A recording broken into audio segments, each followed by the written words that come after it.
বাংলাদেশে এবং বাংলাদেশের বাইরে পৃথিবীর বিভিন্ন প্রান্তে যেখান থেকে চ্যানেলে দেখছেন আপনাদের সকলকে সাদর আমন্ত্রণ তৃতীয় মাত্রা দেখবার জন্য। সাম্প্রতিক নানা বিষয় নিয়ে আলোচনার জন্য আমার সঙ্গে স্টুডিওতে রয়েছেন আমার ভাই বসা আছেন বাংলাদেশ জাতীয়তাবাদী দল বিএনপি থেকে নির্বাচিত জাতীয় সংসদ সদস্য মুস্তাফিজুর রহমান বাবুল এবং আমার ডানে রয়েছেন জাতীয় পার্টির মহাসচিব এবং সাবেক সংসদ সদস্য ব্যারিস্টার শামীম হায়দার পাটোয়ারি। স্বাগত আপনাদের দুজনকে তৃতীয় মাত্রায়।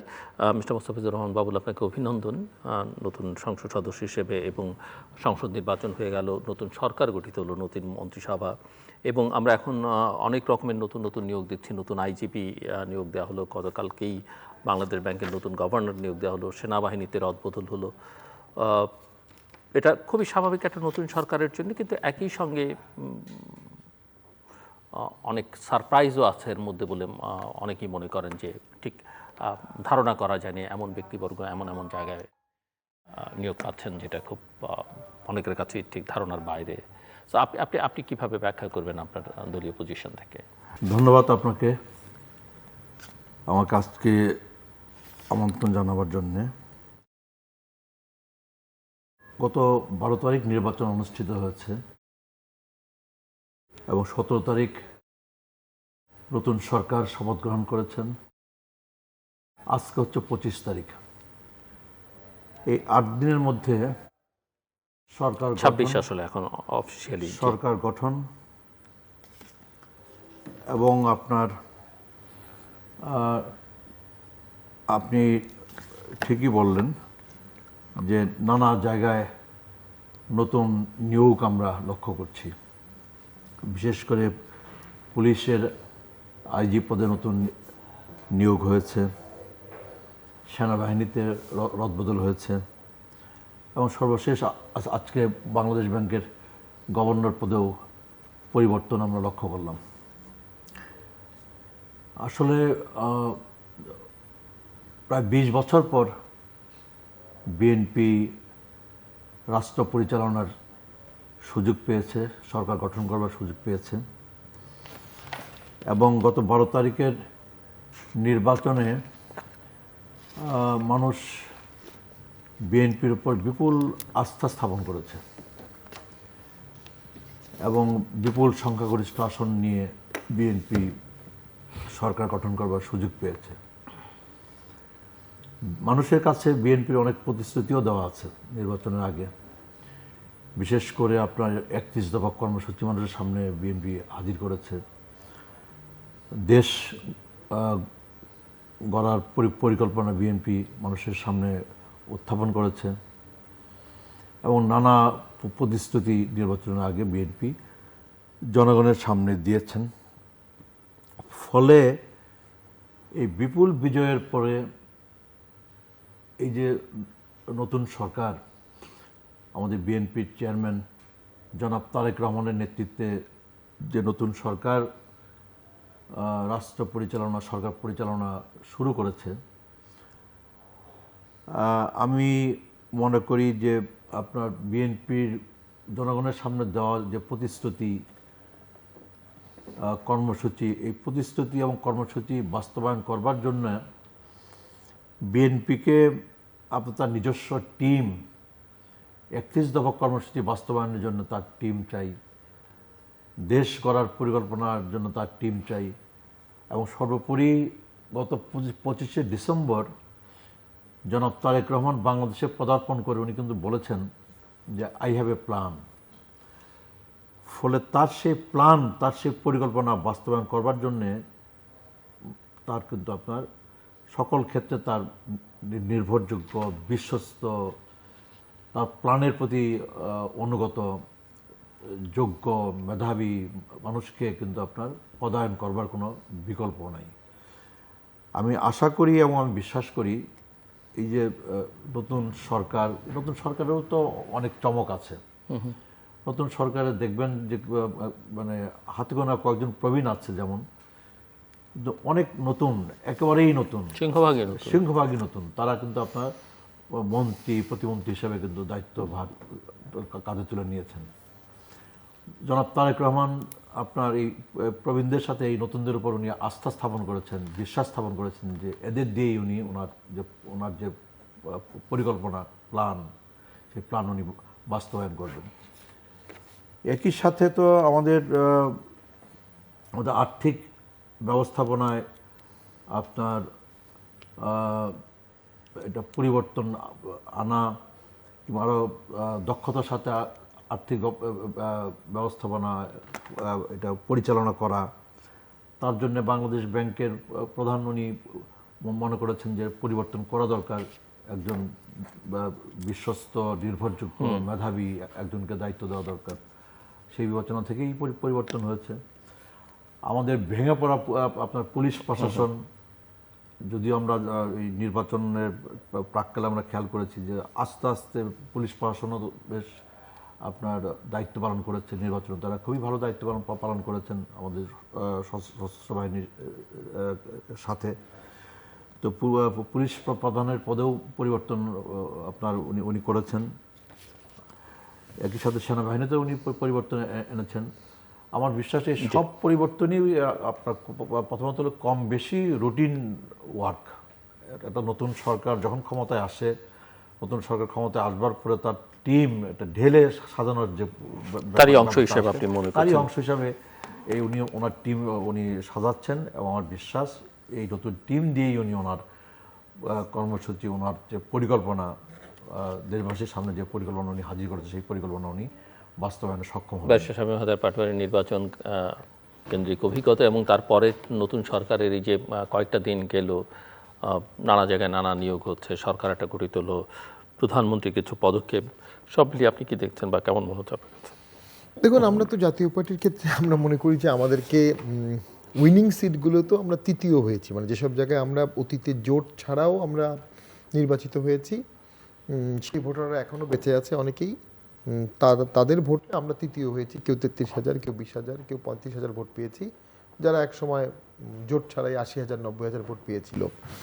তো আমাদের জন্য একটা ডিজাস্টার, বাট স্টিল আমরা এই গভর্নমেন্টকে, এই ভোটটাকে স্বাগত জানাচ্ছি, বিকজ আগের সরকারটা দেশ চালাতে পারছিল না, ইউনুস গভর্নমেন্ট। এবং আমরা মনে করি এই আগের সরকার কন্টিনিউ করলে দেশে উগ্র জঙ্গিবাদ টেক ওভার করতে পারতো। মব এক ধরনের জঙ্গিবাদ, যেটা র্যামনেন্ট ছিল, সরকারি পৃষ্ঠপোষকতায় মব ছিল। অর্থনীতি, যদিও আপনি বললেন আহসান মঞ্জুর সাহেব বাংলাদেশ ব্যাংকের গভর্নর ছিলেন, ওনাকে আমি ব্যক্তিগতভাবে চিনি এবং উনি অত্যন্ত দক্ষ মানুষ, এবং তার কিছু দক্ষতা ছিল। তিনি রিজার্ভটা ধরে রাখতে পেরেছিলেন, দেশটাকে দেউলিয়া হতে যাননি। যদিও রিজার্ভ নিয়ে একটা কনফিউশন আসছে যে আমাদের সকল ডেপ দিয়ে দেওয়ার পর আমাদের রিজার্ভ কি 15 বিলিয়ন নাকি অ্যাকচুয়ালি 29 বিলিয়ন, হোয়াট এভার। যে পর্যায়ে আওয়ামী লীগ রেখে গিয়েছিল, সেই পর্যায়ে আরেকটু খারাপ হলে দেশ দেউলিয়া হয়ে যেত, সেটা কিন্তু আহসান মঞ্জুর সাহেব সহ সবাই ঠেকিয়েছে। অর্থ মন্ত্রণালয়টা বিগত 2 বছর আমি মনে করি যে টিম ছিল, তারা ভালো কাজ করেছে, এবং ওই উপদেষ্টা পরিষদেও অনেক অর্থমন্ত্রী মানে অর্থনীতিবিদ ছিলেন। এখন ক্যাবিনেট তো অবশ্যই, যিনি প্রাইম মিনিস্টার হবে তার অ্যাবসলিউট প্রিভিলেজ, তিনি যাকে ইচ্ছে তাকে ক্যাবিনেট করবেন, আর সব লাইবিলিটি কিন্তু তার কালেকটিভ। এমন না যে একজন মন্ত্রী খারাপ করলে শুধু তার লাইবিলিটি, একজন মন্ত্রী খারাপের কারণে ওটা প্রাইম মিনিস্টারের লাইবিলিটি। কালেকটিভ মিনিস্টার রেসপন্সিবিলিটি আমাদের সংবিধানে স্পষ্ট বলা আছে। আর যদিও আমরা ওয়েস্টমিনিস্টার ফরম্যাট ফলো করি, কিন্তু একটা জায়গায় আমাদের এখানে ওয়াশিংটন মডেল, যখনই নতুন সরকার আসে কি পোস্টগুলো আগের সরকার থাকে না, নতুন সরকার নিয়ে নেয়। কারণ পুলিশের আইজি, যেহেতু আমরা প্রতিষ্ঠান করতে পারিনি, এগুলো পলিটিক্যাল চয়েসই, পুলিশের আইজি, আর্মি চিফ বা অন্য সব পদ যেটাই আসবে এখন থেকে সবই বিএনপিরই হবে, এটা খুব স্বাভাবিক। যোগ্য লোককে দিলে আমি মনে করি কোনো অসুবিধা হবে না। বিগত 7 থেকে 10 দিনের আমার নিজস্ব আন্ডারস্ট্যান্ডিং, জনাব তারেক জিয়া মোটামুটি সহনশীলতার সাথে দেশ চালানোর চেষ্টা করছেন। তার অনেক হন্টেড মেমোরি থাকা স্বাভাবিক। তার মা মারা গেছেন, তার মা 2 বছর জেলে ছিলেন, তিনি 17 বছর নির্বাসিত ছিলেন, তার ভাই মারা গেছে। কিন্তু আমার মনে হচ্ছে তিনি প্রতিহিংসা পরায়ণ হতে চাচ্ছেন না। তবে রাজনীতি খুব নিষ্ঠুর খেলা, ওনাকে অনেকগুলো কমব্যাটিং ফিলোসফি থিওরির মধ্যে খুব দ্রুত যেতে হবে। হ্যাঁ, তার মধ্যে রাষ্ট্রপতি ইস্যু নিয়ে একটা ইস্যু আসবে, মহামান্যকে উনি রাখবেন নাকি মহামান্যকে সরিয়ে দিবেন। মহামান্যর মেয়াদ আছে আরও মনে হয় 2 বছর বা 2.5 বছর। মহামান্যকে রাখলে সেখানে ক্ষতি হওয়ার কোনো সম্ভাবনা নেই। বাংলাদেশে কোনো মহামান্যর কোনো ক্ষতি করার ক্ষমতা নেই, উনি জাস্ট ফিতা কাটবেন, এর বাইরে তার সংবিধানে অনেক কিছু থাকলেও বাস্তব ক্ষমতা নাই। আবার উনি এই ডেমোক্রেটিক ট্রানজিশনে হেল্প করেছে। সেনাপ্রধান, সেনাবাহিনী এবং রাষ্ট্রপতি ওরা ভোট চাচ্ছিল। বিগত সরকার প্রথম দিকে ভোট চাচ্ছিল না, পরের দিকে বাধ্য হয়ে ভোট চেয়েছে। এই ওরা বাধ্য হলো, সেখানে মহামান্য রাষ্ট্রপতি, সেনাপ্রধান, বিএনপি এবং রাজনৈতিক দলগুলোর একটা হিউজ প্রেশার ছিল। তো সেদিক থেকে উনি কন্টিনিউ করলে কোনো ক্ষতি নেই, এটা নজির আছে।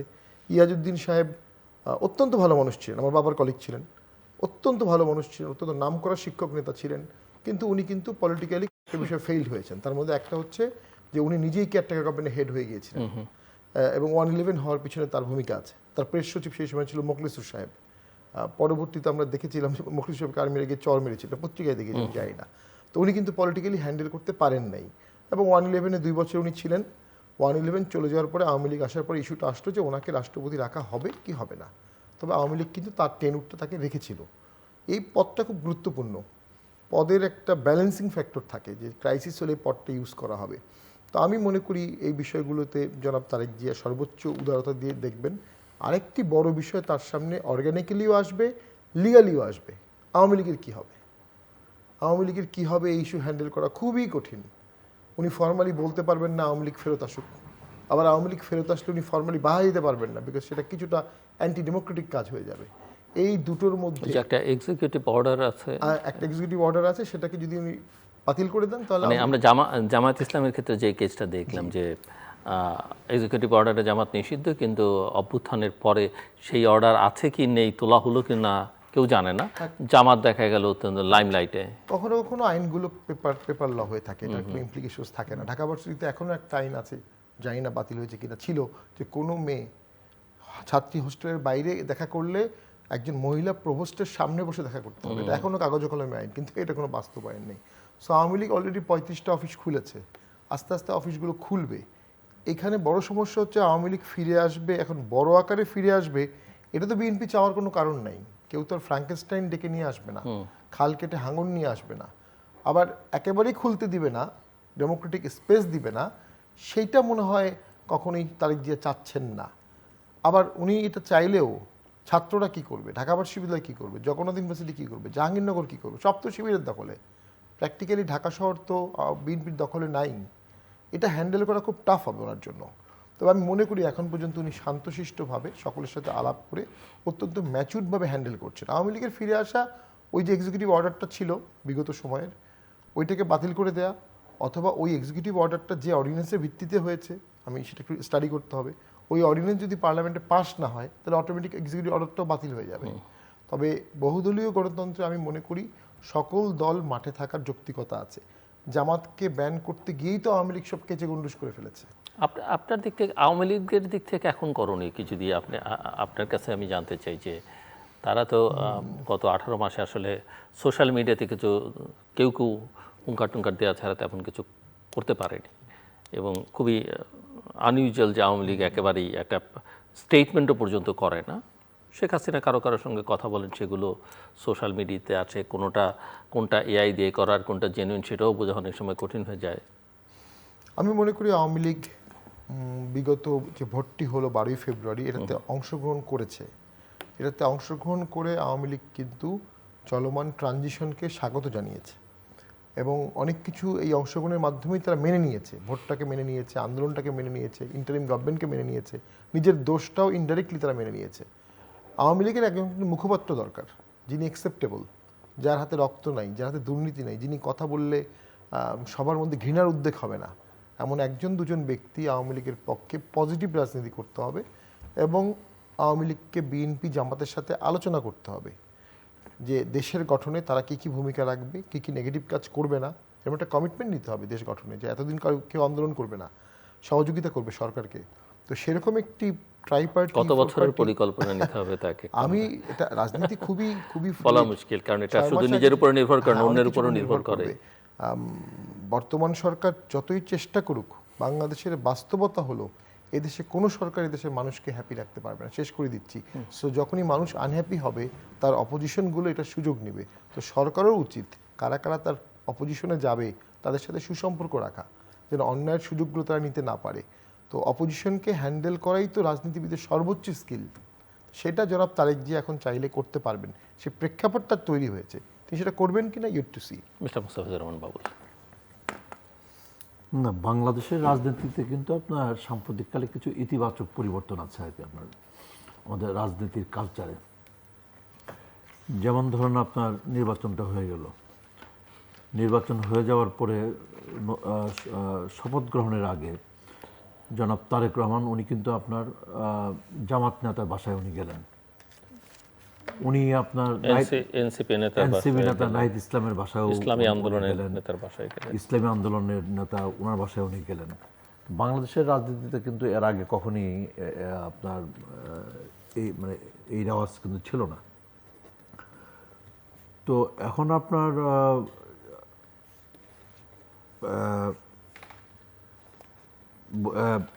যে আলোচনাগুলো আপনার ইতিমধ্যে আপনি করলেন, তো জনাব তারেক রহমানকে আপনার ওনার কিন্তু ফেল করার কোনো সুযোগ নেই। মানে বর্তমান সরকারেরও কোনো ফেল করার কোনো সুযোগ নেই। বর্তমান সরকার ফেল করে যাওয়া মানে, তারেক রহমান ফেল করে যাওয়া মানে হচ্ছে বাংলাদেশ কিন্তু ফেল করে যাবে আর কি। কাজে বাংলাদেশকে আপনার রক্ষা করার জন্য জনাব তারেক রহমানকে আপনার সবাইকে আস্থায় নিয়ে, আবার ভালোভাবে পাশ করাও খুব সহজ সাধ্য নয় কিন্তু এখন যে বাস্তবতা, যেটা দেশের শামীম বলছিলেন। তো বাংলাদেশে আপনার বাংলাদেশে মানুষের যে চাওয়া পাওয়া, সেই চাওয়া পাওয়াগুলোকে পূরণ করে মানুষের আপনার আস্থা বিশ্বাসের জায়গাটাকে রক্ষা করে চলাটা কিন্তু খুব সহজ না, কঠিন। আর যে বাংলাদেশ নিয়ে আপনার এই নতুন সরকার যাত্রা শুরু করলো, এই বাংলাদেশটাকে আপনার একটু মেরামত করা, আপনার ঠিকঠাক করা, এটা কিন্তু খুবই কঠিন কাজ। যেমন ধরুন আমাদের তো হলো যে এমন কোনো সেক্টর নাই যে সেক্টরটা আপনার একেবারে আপনার মানে ধ্বংসের কিনারায় আপনার পৌঁছে গেছে আর কি, তাই না? তো আমাদের আপনার আর্থিক খাত তো চরম অব্যবস্থাপনা, তো এটা তো আছেই। এটা ব্যবসা বাণিজ্য আপনার ইত্যাদি তো নানা আপনার সমস্যা সংকটের মধ্যে আছে, এটা আমরা জানি। আমাদের আপনার আইন শৃঙ্খলা রক্ষাকারী বাহিনী বলেন, আমাদের সিভিল প্রশাসন বলেন, আমাদের বিচারালয় বলেন, তো সকল ক্ষেত্রেই কিন্তু এটা একটা ভঙ্গুর দশা আর কি। তো এই ভঙ্গুর দশা আপনার আমাদের সকল ক্ষেত্রে, সকল সেক্টরে এই অবস্থায় নতুন সরকার তার দায়িত্ব আপনার পালন করা শুরু করেছে, দায়িত্বভার কাজে তুলে নিয়েছে আর কি। ফলে এই দেশটাকে আপনার ঠিক করা, এই কাজটা আপনি ঠিকই বলেছেন যে কঠিন কাজ, কিন্তু এই কঠিন কাজটা কিন্তু আপনার করতে হবে। অন্যদিকে আপনার দেশের মানুষ কিন্তু আপনার, আমাদের দেশের মানুষের কিন্তু খুব বেশি চাওয়া পাওয়া নাই। দেশের মানুষ খুব সহজ সরল, আমি যেটা সবসময় বলি, কিন্তু আবার ধৈর্যও কম, হ্যাঁ, সহজাত ধৈর্যও কম। আমাদের দেশের মানুষ কি চায়? আমাদের দেশের মানুষ চায় হলো আপনার, এটা প্রথমত চায় একটা নিরাপত্তা চায়, তার ঘরে, বাইরে, সড়কে, আপনার কর্মস্থলে তারা নিরাপত্তা চায়। আমাদের দেশের মানুষ চায় হলো যে আপনার দ্রব্যমূল্য যেন আপনার একটা নিয়ন্ত্রণের মধ্যে থাকে, এটা সহনীয় মাত্রায় থাকে, এটা তারা চায়।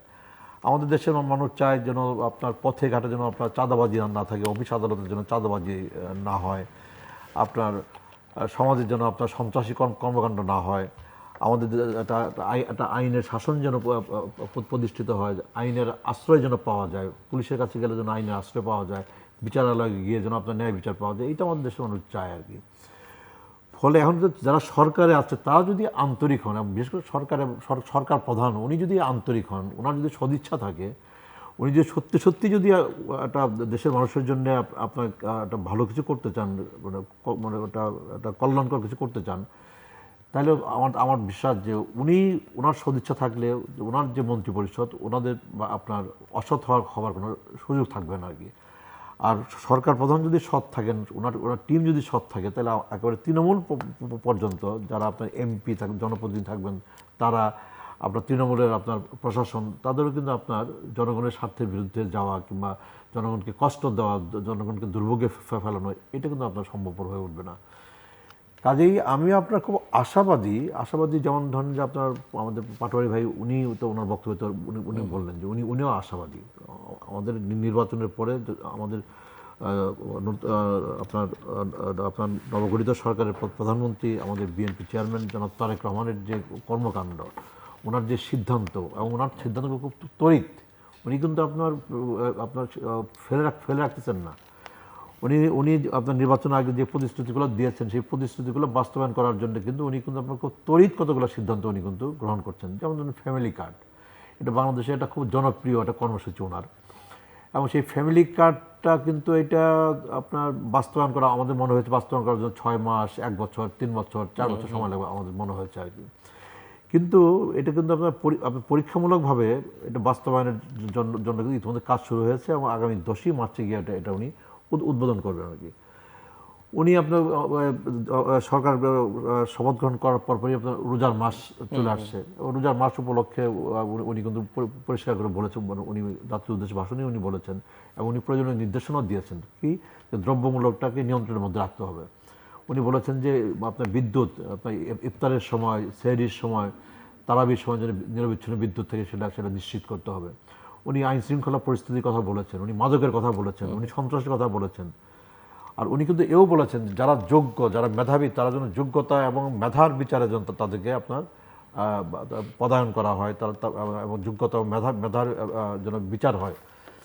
কেবলমাত্র দলীয় বিচার বিবেচনা করার জন্য কাউকে আপনার বাড়তি কোনো সুযোগ দেওয়া না হয়, এ কথাও কিন্তু উনি বলেছেন। ফলে ওনার কিন্তু ওনার যে আপনার কর্মকাণ্ড, ওনার কথা, ওনার কর্মকাণ্ড, ওনার সিদ্ধান্ত, এই সব কিছুর মধ্যে দিয়ে কিন্তু আপনার আমাদের পাটোয়ারি ভাইয়ের মধ্যে যেমন একটা আশাবাদের জায়গা তৈরি হয়েছে, আমার মনে হয় দেশের মানুষের মধ্যেও একটা আশাবাদের জায়গা আপনার তৈরি হয়েছে। এবং এখন বিরোধী দলে যারা আছেন বাংলাদেশে কিন্তু আপনার এই দেশটাকে আপনার রক্ষা করা, দেশটাকে এগিয়ে নিয়ে যাওয়া, এই জায়গাটাতে কিন্তু আপনার বিরোধী দলেরও কিন্তু একটা গুরুত্বপূর্ণ ভূমিকা কিন্তু আছে। অতীতে কিন্তু আপনার সরকারি দল, বিরোধী দল কখনই কিন্তু আপনার একসাথে দেশের স্বার্থটাকে বড় করে কিন্তু তারা কিন্তু ভাবেন নাই, দেখেন নাই। তো মানে এই 24 জুলাই আগস্টের পরে এই পরিবর্তিত প্রেক্ষাপটে ধরুন যে এবার যে নির্বাচনটা হলো, তো এটা তো বাংলাদেশের ইতিহাসে তো একটা মানে একটা অভূতপূর্ব নির্বাচন। এই নির্বাচন তো এর আগে আপনি তো 91 কি 96, 2001, 2008 তো আপনি বলতে পারবেন না যে এই 2026-এর 12ই ফেব্রুয়ারিতে যে নির্বাচনটা হলো, এই নির্বাচনের চাইতে আগের নির্বাচনগুলো ভালো হয়েছে, এটা কিন্তু বলার কোনো সুযোগ নেই। যেমন ধরুন আমি আমার এলাকায় বুঝি যে আপনার একটা ফলস ভোটও দেওয়ার চেষ্টা করে নেই কেউ, আপনার কেন্দ্রে কোনো অনিয়ম করবার চেষ্টা করে নেই, বাড়াবাড়ি করবার চেষ্টা করে নেই। এত শান্তিপূর্ণ, এত অবাধ, এত নিরপেক্ষ, এত সুষ্ঠু নির্বাচনটা কিন্তু অনুষ্ঠিত হলো আর কি। ফলে এই নির্বাচনের মধ্য দিয়ে আপনার সরকারি দল এবং বিরোধী দলে যারা আছেন, যারা থাকবেন, তাদের সকলের দায়িত্ব হবে যে এই নির্বাচনের মধ্যে দিয়ে কিন্তু মানুষের মধ্যে মানুষ কিন্তু একটা প্রত্যাশা ব্যক্ত করেছে, সেটা কি যে আমরা আর অতীতে ফিরে যেতে চাই না। আমরা চাই যে সরকারি দল, বিরোধী দল যার দায়িত্ব যা আছে সেই দায়িত্বগুলো তারা পালন করে দেশকে তারা এগিয়ে নিয়ে যাবে আর কি। দেশকে এগিয়ে নিয়ে যাবে এবং আমাদের দেশের মানুষের সামনে এই মধ্যে জরুরি যে সমস্যাগুলো আছে, এই সমস্যাগুলো তারা সমাধান করবার চেষ্টা করবে। এবং বিশেষ করে বাংলাদেশে যেন আর গণতন্ত্র যেন আর কখনো ব্যাহত না হয়, বাধাগ্রস্ত না হয়, আমাদের গণতান্ত্রিক ধারাটা যেন অব্যাহত থাকে। 5 বছর বাদে মানুষ যেন আপনার ভোট দেওয়ার সুযোগ পায়, সেটা স্থানীয় সরকার এবং জাতীয় নির্বাচনে। এবং মানুষের হাতে এই ক্ষমতাটা আপনি ফিরিয়ে দেন। মানুষের হাতে এই ক্ষমতাটা মানুষ এবার ফেরত পেয়েছে এবং এই ক্ষমতাটা মানুষ তাদেরকে প্রয়োগ করার সুযোগটা আপনি করে দেন। আপনি দেশ পরিচালনা করতে পারতেছেন না, আপনি ব্যর্থতার পরিচয় দিচ্ছেন। মানুষ যেন 5 বছর বাদে আপনাকে মানে বদলাতে পারে, সরাতে পারে। মানুষের হাতে এই ক্ষমতাটা মানুষ যেটা এবার প্রয়োগ করলো, এই ক্ষমতাটা মানুষ যেন চর্চা করতে পারে সামনের দিনে, আপনি সেই ব্যবস্থাটা আপনি করে দেন। ব্যারিস্টার শামীম হায়দার পাটোয়ারি, একদিকে বিএনপির কিছু অঙ্গীকার, সেটা তার 31 দফা, তার জুলাই চার্টারে কিছু কমিটমেন্ট এবং সেই সঙ্গে তার নিজস্ব ম্যানিফেস্টো, অন্যদিকে অনেক রকমের চ্যালেঞ্জেস এবং কিছু বৈশ্বিক এবং আঞ্চলিক বাস্তবতার মধ্য দিয়ে এই সরকারকে যাত্রা শুরু করতে হচ্ছে। কিছু আপনি নিজেই বলছিলেন যে কিছু অ্যাকশন দেখা যাচ্ছে এবং প্রধানমন্ত্রীর নিজস্ব কিছু, যেমন কৃচ্ছতা সাধন এর দিকে তিনি নিজেও দেখাচ্ছেন এবং সংসদ সদস্যরা এবার যারা নতুন হয়েছেন তারা আর গাড়ি নিতে পারছেন না, শুল্কমুক্ত, তারা আর প্লট পাচ্ছেন না। তো এগুলো প্রথম দিনই সিদ্ধান্ত নিয়ে নিয়েছেন। আবার ধরা যাক, যেমন আমরা যদি ইকোনমিক সেক্টরের দিকে থাকি, আমাদের এলডিসি গ্রাজুয়েশন হবার কথা, যেটা নিয়ে আমাদের প্রাইভেট সেক্টর অনেকদিন ধরেই বলছিল যে এত এখন হওয়া উচিত না, এটা আসলে আমরা সামলাতে পারবো না। সেটা সরকার কিন্তু দ্রুতই, খুব 3 বছরের জন্য আরও সময় চাইছে যে 3 বছর পরে এই গ্রাজুয়েশনটা হোক। এটাও এক ধরনের সিগন্যাল অনেকে মনে করেন। এলডিসির ক্ষেত্রে উনি যে চিঠিটা দিয়েছেন এটা খুবই সময় উপযোগী, কারণ এটা যদি বাস্তবায়ন হয়ে যেত, আমরা এলিভেট হয়ে যেতাম, আমাদের ওষুধ ইন্ডাস্ট্রি নষ্ট হয়ে যেত এবং আমাদের হিউজ ট্যাক্স আসতো, অলরেডি এনজিও ডেভেলপমেন্ট সেক্টরে ফান্ড প্রচুর কমে গেছে এই কারণে। তো ওইটা আওয়ামী লীগের আমলে একটা অ্যাম্বিশাস ছিল যে তারা দেখাবে তারা এলিভেট হয়েছে, লিস্ট ডেভেলপমেন্ট থেকে মিডল ইনকাম কান্ট্রি হয়েছে, বাট ওটা আমি মনে করি এটা ইউটিউবিজম ছিল এবং বাস্তবতা প্রসূত ছিল না। সেক্ষেত্রে এটা খুবই চমৎকার কাজ হয়েছে। জনাব তারেক জিয়াকে এখন ওই টার্মস আছে জানাস ফ্যাসেট, মানে দ্বৈত সত্তা, ওনাকে দ্বৈত সত্তা রাখতে হবে। উনি জামাত ইসলামীর বাসায় গেলেন, উনি নাহিদের বাসায় গেলেন এবং পরের দিন তার এমপিরা গণপরিষদে শপথ নিল না। সো উনি একটা স্ট্যান্ড নিচ্ছেন কিন্তু উদারতাও দেখাচ্ছেন, এবং গণপরিষদে শপথ না নেওয়ার কারণে ন্যাচারালি গণভোটটাও অলমোস্ট আমি মনে করি অকার্যকর হয়ে যাবে। জুলাই সনদটা একাডেমিক হয়ে থাকবে, ওখানে অনেক সাংবিধানিক ব্যাখ্যাও আছে। আপনি প্রেসিডেন্সিয়াল অর্ডার দিলেন জুলাই সনদের জন্য, কোথায় আছে প্রেসিডেন্ট অর্ডার দিতে পারবে? প্রেসিডেন্ট দিতে হবে অর্ডিন্যান্স, এবং অর্ডিন্যান্স দিতে হবে সংবিধানের মতো করে। সংবিধান অ্যামেন্ডমেন্ট করে আপনি অর্ডিন্যান্স দিতে পারবেন না, আগের কোনো অর্ডিন্যান্স দিয়ে অর্ডিন্যান্স দিতে পারবেন না। আর পার্লামেন্ট যে ল পাস করতে পারবেন না, আপনি সেই ল করতে পারবেন না। এখন গণভোট সংবিধানে নাই, প্রেসিডেন্ট বললো গণভোট হবে, তার মানে আপনি সংবিধানের অ্যামেন্ডমেন্ট করলেন বাই অর্ডিন্যান্স, যেটা হতে পারে না। তো সেগুলো আমরা তখনও বলেছিলাম, কেউ শোনেনি। আমার মতে ওনার এই পদক্ষেপটা, বিশেষ করে গণপরিষদে শপথ না নেওয়াটা, এটা সংবিধানের প্রতি একটা অত্যন্ত শ্রদ্ধা থাকা, এবং দুটো শপথ হতে পারে না। আপনি প্রথম শপথ নেবেন যে আমি সংবিধানকে সমুন্নত রাখবো, দ্বিতীয় শপথ নিচ্ছেন সংবিধান ভায়োলেট করার। গণপরিষদ সংবিধানে নাই, এবং এখানে একটা খুব ঐতিহাসিক একটা একাডেমিক ডিসকাশন আছে। দুই ধরনের লেজিসলেটিভ পাওয়ার হয়, একটা হচ্ছে বলা হয় প্রাইমারি কনস্টিটিউয়েন্ট পাওয়ার, যেটা ৭২ সালে ছিল। এর পরের যে সংসদগুলো হবে এরা সবাই হচ্ছে সেকেন্ডারি কনস্টিটিউয়েন্ট পাওয়ার, ডেলিগেটেড পাওয়ার। এরা ওই সংবিধানের কিছু অ্যামেন্ডমেন্ট করবে, কিন্তু ফান্ডামেন্টাল স্ট্রাকচার বা পুরো চেঞ্জ করতে পারবে না। যেটা জুলাই সনদ বা অন্যরা করেছে প্রায় পুরোটাই চেঞ্জ করে ফেলেছে ফান্ডামেন্টাল জায়গাগুলোতে, সেইটার ডেলিগেশন ক্ষমতা তাদেরকে ছিল না। আর সেটা হতে পারতো যদি সংবিধান সাসপেন্ড থাকতো অথবা বাতিল হয়ে যেত। আপনি সংবিধান রেখে গণপরিষদ আছে, আমার মনে হয় এমন কোনো পৃথিবীতে আমি দেশ শুনিনি। যদি এটা গণপরিষদ হচ্ছে সংবিধান সংস্কার গণপরিষদ, কিন্তু গণপরিষদ সংস্কার, তো এরকম কিছু আমরা দেখিনি। তো এখানে আমার মনে হয় বিগত সরকারের কিছুটা কনফ্লিক্টিং অপিনিয়ন ছিল, এবং তারা সামহাও মবের দ্বারা প্রেশারাইজ হয়ে এই জিনিসগুলো করেছে, ইল অ্যাডভাইসড আমি বলবো। আরেকটা হচ্ছে ফ্যামিলি কার্ডটা চমৎকার জিনিস যদি বাস্তবায়ন করতে পারেন, কিন্তু টাকা আসবে কোথা থেকে এটার জন্য? এই ফান্ড শর্টেজটা তো আমাদের আসবে। আমাদের যা ট্যাক্স কালেকশন হয় তা পুরোটাই চলে যায় বেতনে, এবং এই বছর ট্যাক্সের থেকে বেতন বেশি, অর্থাৎ বেতন দিতে হচ্ছে এডিবির টাকা থেকে, লোন থেকে। এর উপর যখন আপনি হিউজ সোশ্যাল ওয়েলফেয়ার স্কিম নেবেন, অলরেডি কিন্তু আছে, আমাদের বয়স্ক ভাতা আছে, বিধবা ভাতা আছে, 10 কেজি চাল আছে, তার সাথে ফ্যামিলি কার্ড যদি আপনি ইমপ্লিমেন্ট করেন, এই অতিরিক্ত টাকাটার সোর্স আছে কিনা এটা একটা দেখতে হবে। আর এই কাজগুলো করা খুবই কঠিন। বিগত সময় টিউনোরা খুব দক্ষতার সাথে করতো, পলিটিক্যাল পার্টি যদি হেল্প না করে এটা করা সম্ভব হয় না। তবে অবশ্যই দেশে যেহেতু প্রচুর মানুষ চাকরি পাচ্ছে না, দরিদ্রতা হার 30 লাখ লোক অতি দরিদ্র হয়ে গেছে, এই ধরনের কার্ড দিতে পারলে মানুষের পুষ্টি বজায় থাকবে, শিক্ষা বজায় থাকবে, এবং তাদের খাদ্যটা বজায় থাকবে।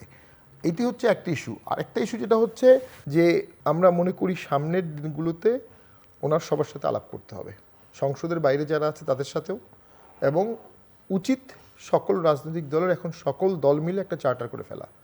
সকল দলই দোষ করেছে, আওয়ামী লীগ বেশি দোষ করেছে, তারা 17 বছর ক্ষমতায় ছিল, তাদের দোষগুলো সেই হারে বেড়েছে। লাস্টে তারা পুলিশ ছাত্র মেরেছে, আবার পুলিশকেও মারা হয়েছে, পুলিশেরও অভিযোগ আছে। সব হত্যাকাণ্ডই তো হত্যাকাণ্ড। তো আমরা মনে করি এগুলোর একটা বিচার হবে, এবং এর পাশাপাশি একটা ন্যাশনাল চার্টার জনাব তারেক জিয়াকে করতে হবে। এই চার্টারটা তার জন্য কিছু সুইসাইডাল হবে, তার অপোনেন্ট বাড়বে, কিন্তু দেশটা একটা স্ট্যাবিলিটির দিকে যাবে। ওই যে জিয়াউর রহমান ক্ষমতায় এসেই আওয়ামী লীগকে রিভাইভ করলেন, বাকশাল বাদ দিয়ে জামাতকে রিভাইভ করলেন, শেখ হাসিনাকে নিয়ে আসলেন, তার 17 দিন পরে ওনাকে মেরে ফেলা হলো। কিন্তু উনি কিন্তু একটা পলিটিক্যাল ফিলোসফি তৈরি করতে পেরেছিলেন, যেটা পূর্ণাঙ্গ সুফল উনি 91 সালে পেয়েছেন, সারপ্রাইজ ভিক্টোরি, গণতন্ত্র। তো সেটা পেয়েছেন। এবং জনাব তারেক জিয়াকেও যদি আপনি দেখেন যে তার কাছে কিন্তু ক্ষমতা উনি চাচ্ছেন কিনা জানি না, ক্ষমতা তার কাছে চলে গেছে। একটা পর্যায়ে সবারই মনে হয়েছে যে ইসলামিক উগ্রবাদ বা ব্যান আওয়ামী লীগ, এর সব কিছু থেকে রক্ষার একমাত্র উপায় হচ্ছে এখন বিএনপি বা তারেক জিয়া। এবং আমরা ভোট হবে কিনা অনেক কনফিউশনে ছিলাম, এবং আমরা খুব দৃঢ়কণ্ঠে দেখছিলাম যে বাংলাদেশের তারেক জিয়া অ্যারাইভ করেন কিনা বা করতে পারেন কিনা। উনি যখন বাংলাদেশে পদার্পণ রাখলেন তখনই আমাদের মনে হয়েছে ভোট হবে। তার আগ পর্যন্ত আমরা কিন্তু ভোট হবে এমনটা বুঝিনি। তো ওনাকে ঘিরেই কিন্তু একটা ফিলোসফি দর্শন তৈরি হয়েছে, এটাকে ওনার ম্যাক্সিমাইজ করতে হবে, এবং উদারতা দিয়ে, সর্বোচ্চ উদারতা।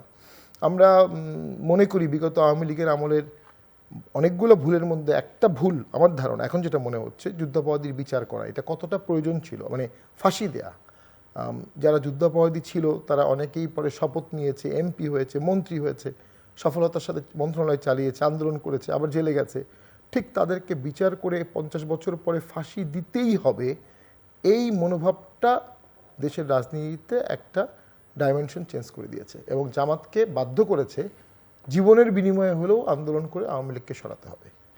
এই যে জীবনের বিনিময়ে হলেও আন্দোলন করতে হবে, ওই পর্যায়ে কিন্তু আওয়ামী লীগ নিয়ে গিয়েছে, বিএনপিকেও নিয়ে গিয়েছে। তো সেটা যেন কোনোভাবেই বর্তমান সরকার না করে। আরেকটা হচ্ছে আমরা ইউনূস সরকারের দ্বারা অতিষ্ঠ হয়ে গিয়েছিলাম, জাতীয় পার্টি বিশেষ করে। আমাদেরকে তারা বৈষম্যমূলক আচরণ করেছে, আমাদের পার্টি অফিসে আগুন দিয়েছে, পুলিশ আমাদের মামলা নেয়নি, যা তা অবস্থা। এবং আমরা যে কোনো মূল্যে চাচ্ছিলাম যে সরকার আসুক, ইউনূস সরকার চলে যাক। আমাদের যেন আবার কখনো বলতে না হয় না ইউনূস সরকার এই সরকার থেকে ভালো ছিল। এটা হচ্ছে গিয়ে বিএনপির দায়িত্ব। বাবুল, না, আপনার গণতান্ত্রিক সরকারের তো কোনো বিকল্প নেই, নির্বাচিত সরকারেরও কোনো বিকল্প হয় না আপনার। তো আমরা এখন তো একটা বড় চ্যালেঞ্জ হচ্ছে সবার জন্য পলিটিক্যাল স্পেসটা, মানে যেটা প্রধানমন্ত্রী বলছেন যে দেশটা সবার, যারা তিনি তাদের প্রধানমন্ত্রী যারা তাকে ভোট দিয়েছেন, তিনি তাদের প্রধানমন্ত্রী যারা তাকে ভোট দেননি, তিনি তাদের প্রধানমন্ত্রী যারা ভোট দিতে যাননি। উনি সবার প্রধান, হ্যাঁ, বাংলাদেশের প্রধান। এখন এই সবাইকে তো আবার সুযোগও দিতে হবে, সিভিক স্পেস, পলিটিক্যাল স্পেস সব কিছু নিশ্চিত করতে হবে। তো একটা তো হচ্ছে যে আপনার আমরা অবশ্য সংকুচিত করবার কোনো লক্ষণ এখনো দেখছি না, বাট স্পেসটা সবার জন্য নিশ্চিত করতে হবে। মানে এই জায়গাটাতে প্রথমত হলো যে আপনার সবার সাথে আলাপ আলোচনা করার এবং একটা ন্যাশনাল আপনার একটা কনসেনসাস একটা তৈরি করার বাংলাদেশ নিয়ে, বাংলাদেশের ভবিষ্যৎ নিয়ে, এর তো কোনো বিকল্প নেই। এবং সেই সাথে আপনার মানে এর আগে আপনার দেশ যেভাবে পরিচালিত হয়েছে, আগের সরকার দেশ যেভাবে পরিচালনা করেছে, সেইভাবে তো দেশ পরিচালনা করবারও কোনো সুযোগ নেই, সেটা কেউ মেনেও নেবে না।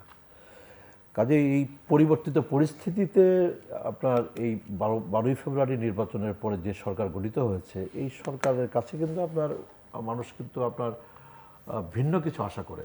তার আচার আচরণ, তার কর্মকাণ্ড, সব কিছুতেই একটা ভিন্নতা কিন্তু মানুষ আশা করে আর কি। এবং বাংলাদেশের কোনো মতেই তো আপনার গণতন্ত্রকে সংকুচিত করা যাবে না, গণতন্ত্রকে আরও আপনার প্রসারিত করতে হবে আর কি। এবং সংকুচিত কি করলে কি হয় সেটা আওয়ামী লীগ দল হিসেবে এখন মর্মে মর্মে উপলব্ধি করতে পারছে। গণতন্ত্রকে সংকুচিত করার কোনো সুযোগ নাই, আপনার গণতান্ত্রিক অধিকারে হস্তক্ষেপ করার কোনো সুযোগ নাই, আপনার গণতান্ত্রিক অধিকারে আপনার বাধা দেওয়ার কিংবা আপনার কোনো সুযোগ নেই।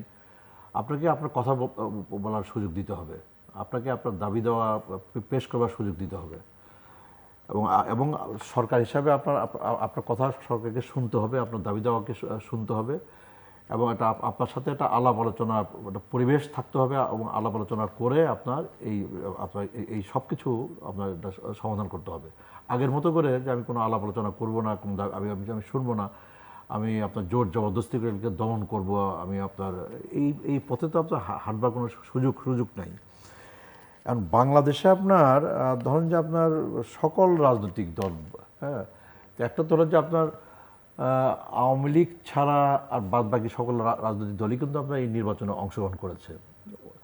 এবং আওয়ামী লীগের যারা সহযোগী ছিলেন বিগত, যারা 14, 18, 24 নির্বাচনে যারা আওয়ামী লীগের সহযোগী হিসাবে নির্বাচনে অংশগ্রহণ করেছেন এবং নির্বাচনটাকে বৈধতা দেওয়ার জন্য তারা চেষ্টা করেছেন নানাভাবে, তাদের কেউ আপনার এই নির্বাচনে অংশগ্রহণ করেছে, বিশেষ করে জাতীয় পার্টি আপনার।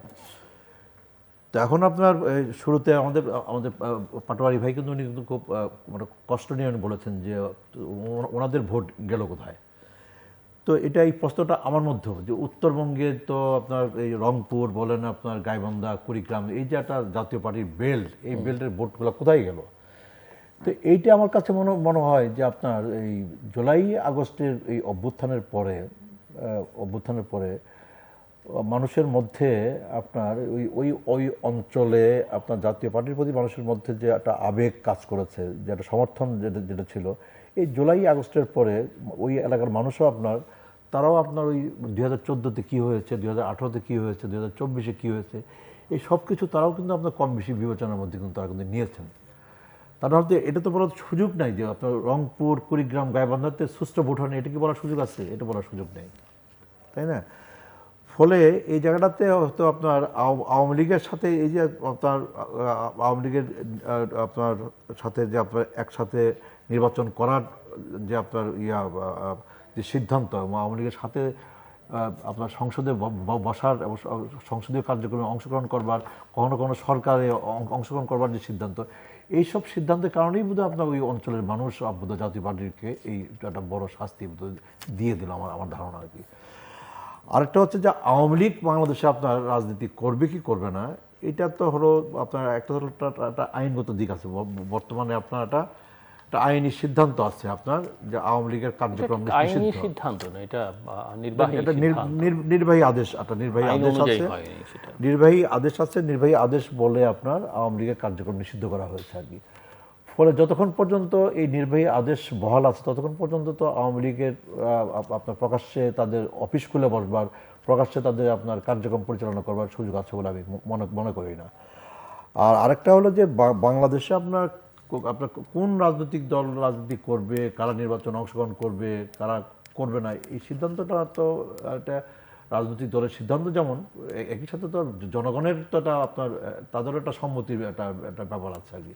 বাংলাদেশে দল হিসেবে আওয়ামী লীগ তারা আপনার প্রকাশ্যে রাজনৈতিক কর্মকাণ্ড করবে কিনা, তারা আগামী দিনে নির্বাচনে অংশগ্রহণ করবে কিনা, এই বিষয়ে তো আপনার শুধু সরকার তো আপনার বাংলাদেশের মানুষের মতামত, তাদের যে বিবেচনা, সেটাকে তো পাশ কাটিয়ে গিয়ে সরকার একতরফাভাবে সিদ্ধান্ত নেবে বলে আমার তো মনে হয় না। যে মানুষেরও কিন্তু একটা সম্মতি এই ক্ষেত্রে কিন্তু আপনাকে নিতে হবে, যে কারা রাজনীতি করবে, কারা রাজনীতি করবে না, কারা সেই সম্মতি আপনি কিভাবে নেবেন? হ্যাঁ, সেই সম্মতি আপনি নেবেন হচ্ছে এই যে আপনার যে সম্মতি নিয়ে আপনি ওদের কার্যক্রম নিষিদ্ধ ঘোষণা করেছেন, আমার ধারণা যে আপনার সেই সম্মতির কথা যদি বলেন, তাহলে বিএনপিও তো ইনিশিয়ালি খুব একটা আগ্রহী ছিল না আওয়ামী লীগের কার্যক্রম নিষিদ্ধে। একটা হঠাৎ করে একটা মবের প্রেক্ষিতে যেই পরিস্থিতিতে আওয়ামী লীগের কার্যক্রম নিষিদ্ধ করা হয়েছে, আমরা তো কার্যক্রম নিষিদ্ধ হওয়ার পরে তো আমরা তো আর বলিনি যে এটা ঠিক হলো না, সেটা আওয়ামী লীগ বিএনপি কাজে আমাদেরকে অপেক্ষা করতে হবে। আমি আসছি, আমার হাতে আর খুব সময় নেই। ব্যারিস্টার শামীম ওয়াহেদের পাটোয়ারি, জাস্ট 1-1.5 মিনিট করে দুজন।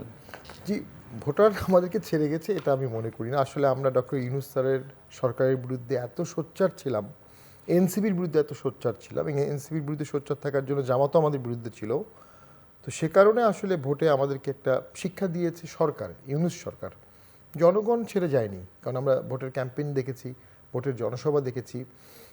ওই এলাকাগুলোতে জামাত স্ট্রং, কিন্তু জামাত এত স্ট্রং হতে পারে না যে 1.5 লাখ 2 লাখ ভোট পাবে, আমরা তৃতীয় হব, এমনটা হতে পারে না। গণভোটকে রিক্ট করা হয়েছে, এটা আলামত আমরা পেয়েছি। যখন গণভোটের হ্যানা ভোটগুলো কাউন্ট করা হয়েছে তখন সেখানে এজেন্ট ডাকা হতো না, অর্থাৎ একটা প্রশাসনিক মেসেজ ছিল কোথায় কোথায় রিক করতে হবে, কীভাবে রিক করতে হবে। সেটার মধ্যে জাতীয় পার্টি গিলোটিনে পড়ে গেছে, ফেলে দেওয়া হয়েছে। তাতে জাতীয় পার্টি ভীত সন্ত্রস্ত বা আশা হতো না, মর্মাহত। আরেকটি হচ্ছে দল ব্যান থেকে আসলে কার লাভ হয়। জামাত ইসলামী বা তার অঙ্গ সংগঠন এনসিপির নেতারাই আওয়ামী লীগের ব্যান চেয়েছিল সোচ্চারভাবে। আবার এখন জামাতের লোকজন বলছে অনেকেই যে আওয়ামী লীগ মাঠে থাকলে নৌকার ভোট নৌকায় গেলে হয়তো বা জামাত আরও বেশি সিট পেত, কারণ বেশ কিছু সিটের ডিফারেন্সে তারা মনে করে আওয়ামী লীগের কিছু ভোট ধানের শীষে গেছে, যেটা একেবারে অমূলক নয়। এটা সব জায়গায় হয়নি, কিছু কিছু জায়গায় হয়েছে। বাট আমি বাবুল ভাইয়ের সাথে সম্পূর্ণ একমত, 14, 18, 24-এর ভোটটা কখনোই সঠিক হয়নি।